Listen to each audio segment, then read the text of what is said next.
one of the reasons that makes the Pittsburgh scene so vibrant is the fact that you can go and see, Inherit the Wind in a coffee shop. You can see a rock opera done in American Sign Language in the basement of one of our universities. You can actually go and see a really great one-act play written by a local playwright about her relationship with a really talented, well-known Pittsburgh actress at the Pittsburgh Fringe Festival. So I knew that I wanted Maggie to be on stage for one last time, so to speak. And I wanted it to be in a show involved with a company that knew and loved her just like everyone else did. So I asked Lance and Wendy of Thoreau NM to do it because I knew that they would do it justice. Sara has been so gracious with her writing that we've been able to tweak some of the ideas that she has so that the play services the actual performance as opposed to the reality of what happened moment to moment. The actress playing me, for example, Chelsea, she's incredible, but funny story, I watch her on stage and she has a lot of my mannerisms down. The role of Sara is unlike anything I've done before.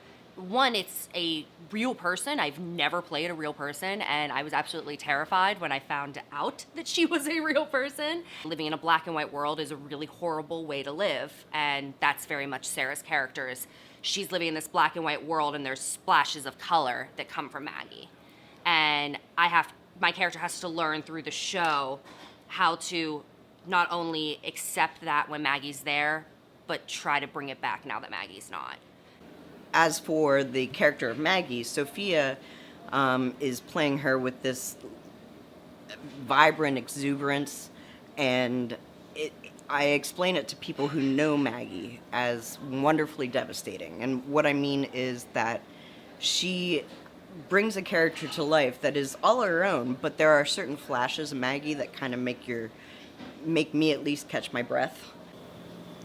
Taking on the role of Maggie has definitely been one of the biggest challenges for me, especially because when you're playing someone that everyone seems to know and everyone has a story about, you really want to do the role justice.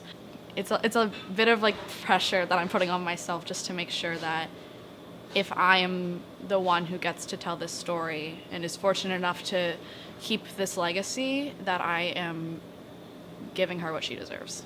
It's interesting to see them stay true to who me and Maggie were and also develop a character of their own.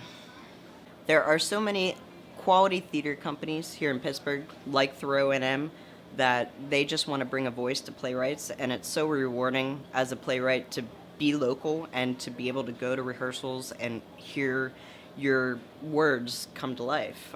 It's one of the greatest feelings in the world. The Pittsburgh Fringe Festival is a non-curated festival.